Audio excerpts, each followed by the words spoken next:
Fala, abençoados! Tudo bem com vocês? Está começando mais um vídeo aqui no canal A Bênção que Enriquece. Eu sou o Edu Candeia, seja muito bem-vindo. Hoje nós vamos iniciar o estudo da lição de número 4 das revistas da Escola Bíblica Dominical da CPAD. Então, dando continuidade, esse trimestre nós estamos usando a revista que fala sobre Até os Confins da Terra, pregando o Evangelho a todos os povos até a volta de Cristo. A lição de número 4, o tema é Missões Transculturais no Novo Testamento. Na lição passada, nós falamos sobre missões transculturais no Antigo Testamento.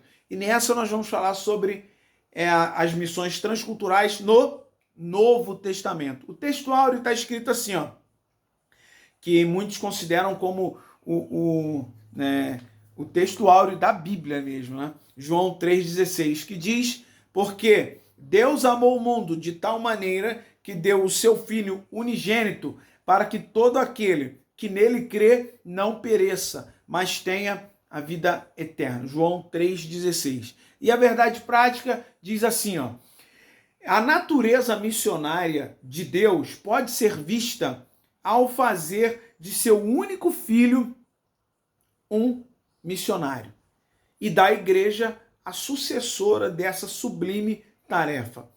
O comentarista da lição, ele vai chamar a nossa atenção colocando Jesus como o principal, né? O primeiro e o único missionário vindo diretamente da parte de Deus. É claro que nós vamos ver que biblicamente isso foi anunciado e nós vamos ler também onde comprova isso daí. Jesus não veio, não foi obra do acaso, apareceu, enfim. Já tinha sido profetizado a respeito da sua vinda. Mas, enfim, a natureza missionária de Deus pode ser vista ao fazer de seu único filho um missionário. E da igreja, aí já é uma responsabilidade da igreja atual, a sucessora dessa sublime tarefa. Qual é essa sublime tarefa?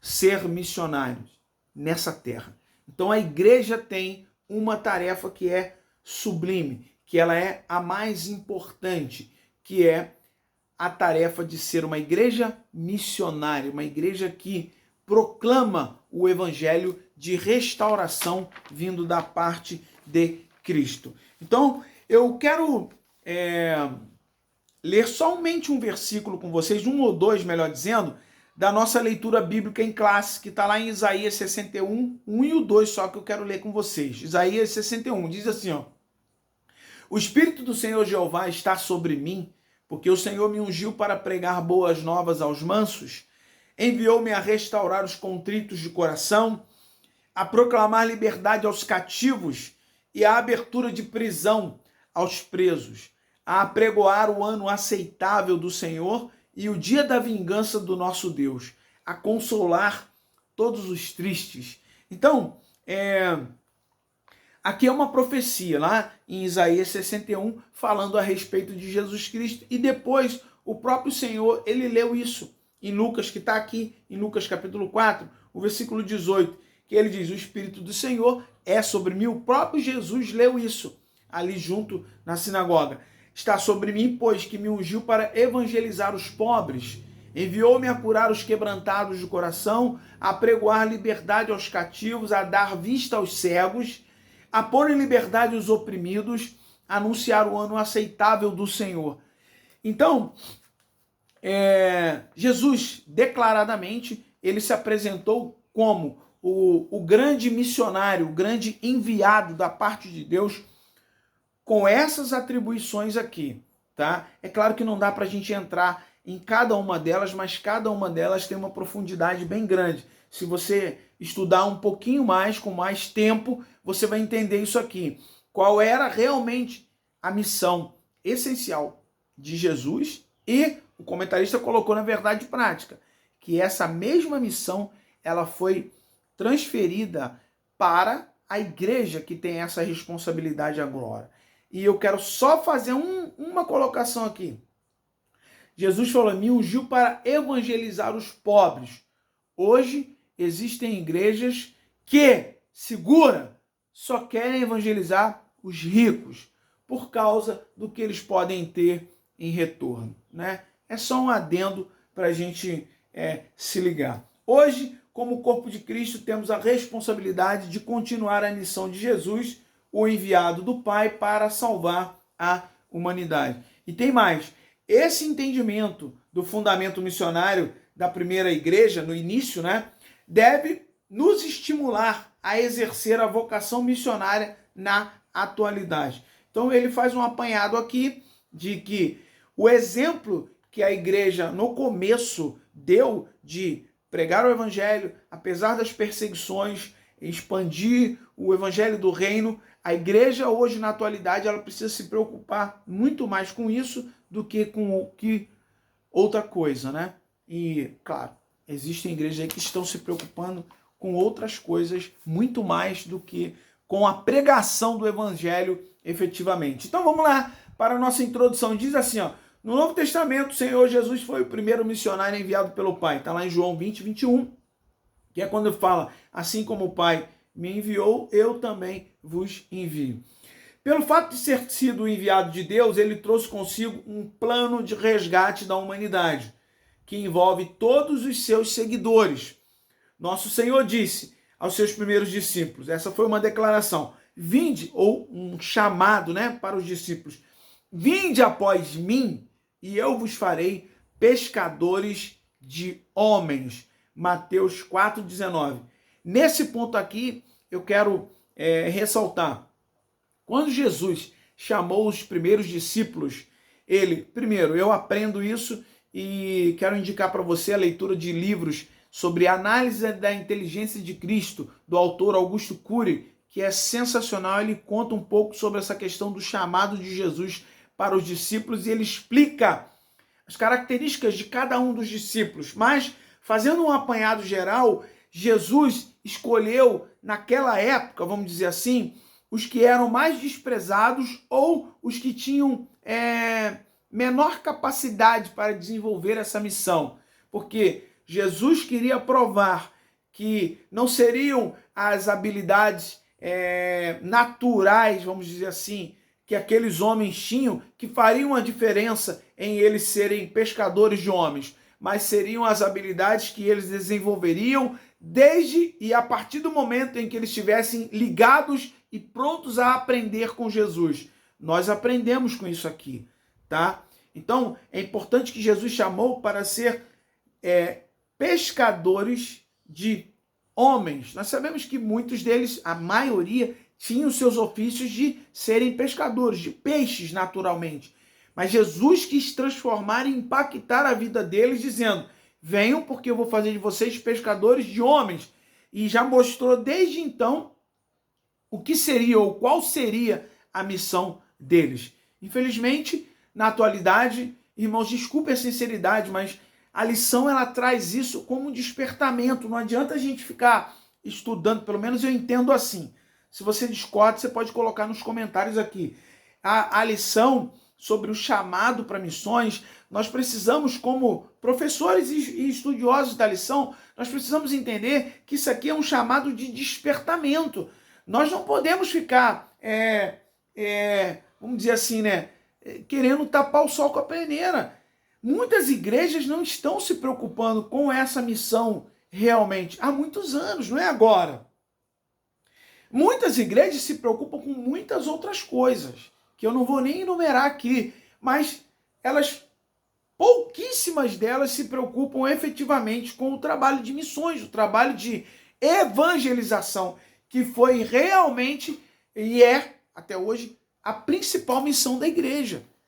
Então, é só um adendo aqui, ele chamou para nós sermos pescadores de homens, e não para sermos profetas do Pix, né? É horrível falar isso, mas é uma realidade, sabe? Ou profetas que só querem apregoar cura, milagres, libertação, não. Não, só curas e milagres, e bênçãos materiais, mas realmente chamaram ao arrependimento, aí já fica mais difícil, né? Para muitas igrejas da atualidade. Então a gente precisa ser claro nisso. Existem igrejas que estão tomando um caminho que é completamente diferente do que o Deus missionário tem revelado para nós no Novo Testamento. Então vamos lá. Subtópico 1. A Bíblia mostra um Deus missionário. A Bíblia, nós vamos ver, de Gênesis a Apocalipse, é um livro eminentemente missionário, porque sua inspiração emana de um Deus missionário. Então, no Antigo Testamento, olha o que o comentarista coloca aqui. No Antigo Testamento, foi um instrumento usado por Deus por ele, né? O Antigo Testamento, melhor dizendo, né? No Antigo Testamento, Israel foi um instrumento usado por ele para alcançar o objetivo divino. Mas Israel não o alcançou. Todavia, a partir do Novo Testamento, Deus passou a usar a igreja para cumprir esse propósito, mostrando ao mundo o seu grande e sublime amor. Irmãos, nesse ponto aqui, eu quero chamar a tua atenção para o seguinte, porque eu senti isso aqui, tá? Muitas das vezes, um comentário aqui, ele faz alusão de que assim, ó, Israel ele não alcançou, ele não cumpriu. Ou seja, parece que Israel, né, todo o povo judeu, quando a gente comenta dessa maneira, negou totalmente essa missão. E na realidade, se a gente for examinar direitinho, nós vamos ver que, em parte, muitos dos judeus, principalmente os líderes religiosos daquela época, não aceitaram, não reconheceram Jesus como enviado, como missionário de Deus para a vida deles. Porque eles queriam um outro, eles esperavam e acreditavam em um outro tipo de missionário, em um outro tipo de rei, sabe? Um rei com armamento bélico, que fosse derrubar por completo a hegemonia do Império Romano naquela época. Mas não era isso que Jesus, não era essa a real intenção. E se você for ler lá na leitura bíblica em classe, fala lá que ele me ungiu, para evangelizar os pobres, aos quebrantados de coração, libertar os cativos, dar vista aos cegos, libertar aos cativos. Muitos naquela época pensavam que Jesus viria para causar uma revolução contra e insurgir contra o Império Romano e libertar aqueles que estavam cativos, né, sobre o domínio de Roma, a respeito dos muitos impostos, da imposição do império, e por aí vai. Se você for estudar um pouquinho a história, você vai ver que eles passaram por isso naquela época em que Jesus veio. Então, muitos esperavam que Jesus ia por esse lado, ia ser um grande líder bélico, né, militar, vamos dizer assim. Mas não era exatamente isso. O Senhor ele veio com uma missão de restaurar a comunhão do homem para com Deus. Já os líderes daquela época incitaram o povo, e a Escritura, os evangelhos explicam isso, os líderes religiosos, saduceus, fariseus, os escribas, grandes nomes ali, sacerdotes, eles inflamaram o povo por conta da manipulação para que Jesus fosse desconsiderado como um líder importante religioso. Então os grandes líderes da época que na verdade se intrometeram, manipularam, compraram narrativas para que o povo que foi manipulado, a grande maioria, porque, irmãos, nós não podemos deixar de lado o fato de que, mesmo que Jesus tenha sido sacrificado, né, morto na cruz do Calvário, fazia parte do plano, mas muitas pessoas ali no meio do povo judeu, no meio do povo de Israel, aceitou o ministério de Cristo. Tanto é que os apóstolos que ele chamou eram da descendência de Israel. Então nós não podemos chegar ao ponto de dizer claramente que todo o Israel negou e que, como o comentarista colocou aqui, Israel não alcançou, ele não alcançou o objetivo divino. Ele pode não ter alcançado em parte naquela época. Porém, ficaram, o que Paulo diz, os remanescentes. Os apóstolos, eles continuaram, eles sofreram, eles continuaram o projeto missionário. Então, Não foi todo o povo de Israel que negou o ministério de Jesus. A gente precisa se atentar nisso, se a gente for estudar um pouquinho mais. E aí o ponto 2 diz assim, uma perspectiva missionária no Novo Testamento. Só estou falando essas coisas para que não fique aquela... não aparente que Israel é o malvadão naquela época, enfim, sabe? E a gente coloca todo mundo na mesma cesta, todo o povo. Não, teve muita gente ali que aceitou o ministério de Cristo, que foi abençoado, que foi curado, que foi liberto, que viram os milagres e que aceitaram e sentiram na pele essa libertação vinda desse homem sobrenatural. Diz assim, ó, o ensino do Novo Testamento é totalmente missionário. Sim, pelo fato de o povo de Israel ter falhado, olha, novamente aqui, ó, ter falhado no seu propósito missionário, Deus organizou um novo povo, a Igreja de Cristo. Olha, pelo fato do povo de Israel ter falhado no seu propósito missionário. Irmãos, nós precisamos se atentar que quem iniciou o projeto missionário e saiu de Israel e foi para as outras nações foram lá os apóstolos, que eram judeus. Então, eles participaram efetivamente, não toda a população de Israel, os judeus, mas esses homens tiveram um papel fundamental. Então a gente não pode, no meu ponto de vista, tá? Se você for contrário a isso, coloque aí nos comentários que a gente vai entender. Eu acho que não foi uma falha generalizada, tá? Boa parte e homens corajosos, impetuosos, homens que entenderam a causa do mestre, eles levaram a fundo isso. E por isso a igreja foi alcançada. Os povos gentios foram alcançados. Porque os missionários, lembre-se de Paulo, as grandes viagens missionárias de Paulo, foi visitando outras igrejas, e Paulo ele era um grande perseguidor da igreja, e ele era judeu, tá? Então, a gente precisa entender isso também, tá? Ele tinha duas nacionalidades, né? Mas era judeu também. Diz assim, ó, Deus organizou um novo povo, a Igreja de Cristo, para que ela levasse à frente o propósito universal de Deus. Para que ela levasse, não, para que ela leve, né, ainda esse grande propósito.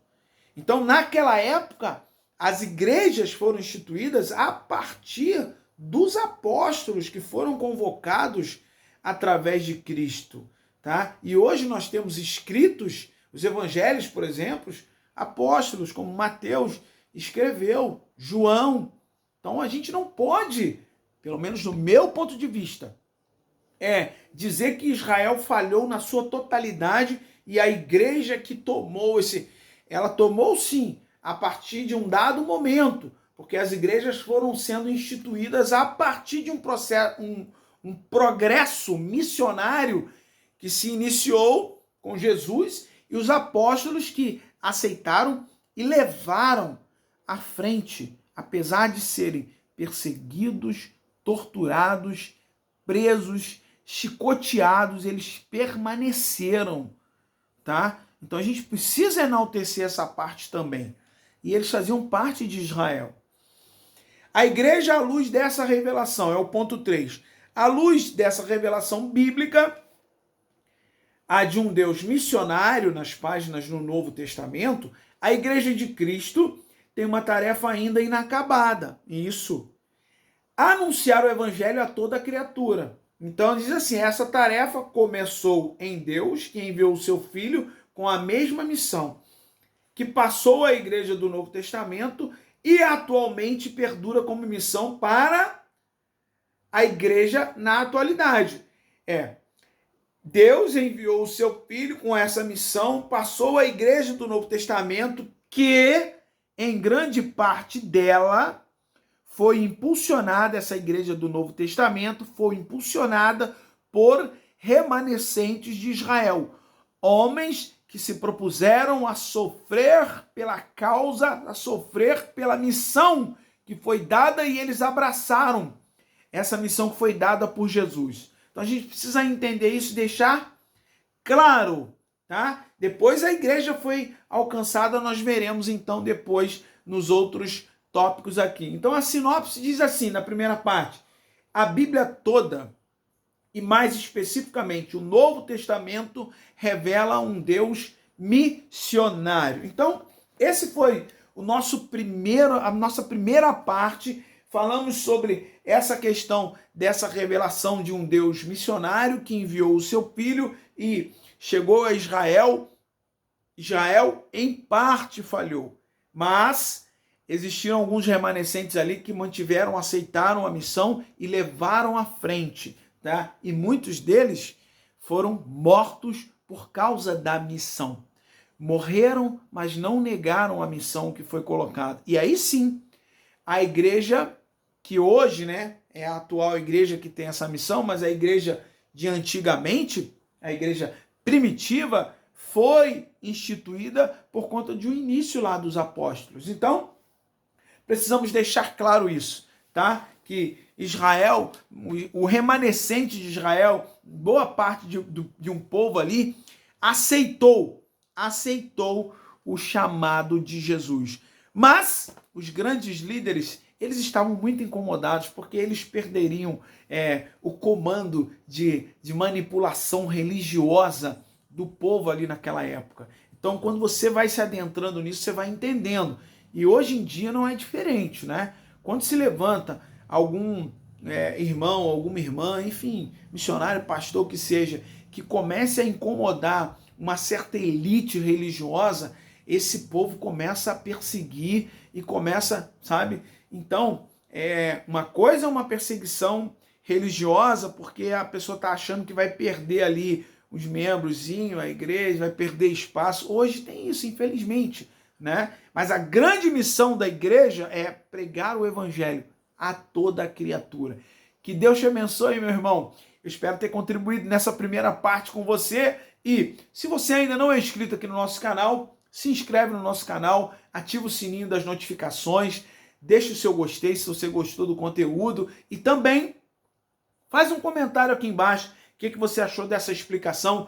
O que você acha? Será que Israel realmente falhou numa totalidade? O que você acha? Coloca aí nos comentários que eu vou ter o maior prazer em responder, tá bom? Então, que Deus te abençoe abundantemente, a você e toda a sua família. E lembre-se que a bênção do Senhor é que enriquece. Até o nosso próximo vídeo, querendo Deus. Tchau, tchau.